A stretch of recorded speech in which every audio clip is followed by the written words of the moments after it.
বিশ্বকাপের আগে শেষ প্রস্তুতি ম্যাচ আলবিসেলেস্তেদের। শিরোপা ধরে রাখার মিশনে দলকে বাজিয়ে দেখার শেষ সুযোগ লিওনেল স্ক্যালোনির। সাইড বেঞ্চের শক্তি পরখ করতে সবশেষ হন্ডুরাস ম্যাচের একাদশ থেকে বেশ কিছু পরিবর্তন আনেন আর্জেন্টাইন কোচ।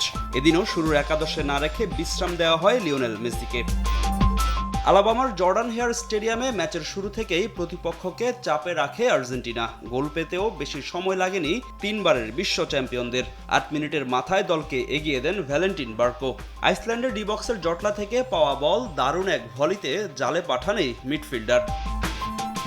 এগিয়ে গিয়ে বল দখলেও আধিপত্য দেখায় স্ক্যালোনির দল। তবে প্রথমার্ধে আর কোনো গোল পায়নি আর্জেন্টিনা। দ্বিতীয়ার্ধের শুরুতেই বেশ কিছু পরিবর্তন আনেন কোচ। ৬৯ মিনিটে আসে সেই মাহেন্দ্রক্ষণ। ইনজুরি থেকে পুরোপুরি সেরে না ওঠায় এতদিন মাঠে নামতে পারেননি বিশ্ব চ্যাম্পিয়নদের প্রাণভোমরা লিও মেসি।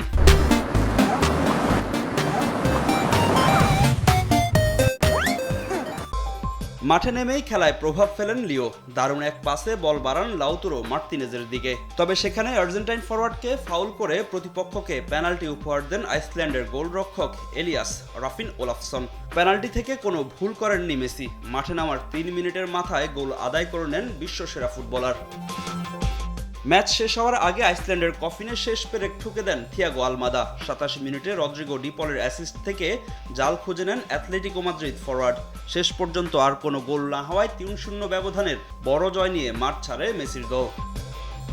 আলাবামার এই জয়ে আত্মবিশ্বাস নিয়ে চতুর্থ শিরোপার মিশনে নামবে আর্জেন্টিনা। ১৭ জুন প্রথম ম্যাচে তাদের প্রতিপক্ষ আলজেরিয়া। ফাহিম ইসলাম, সময় সংবাদ।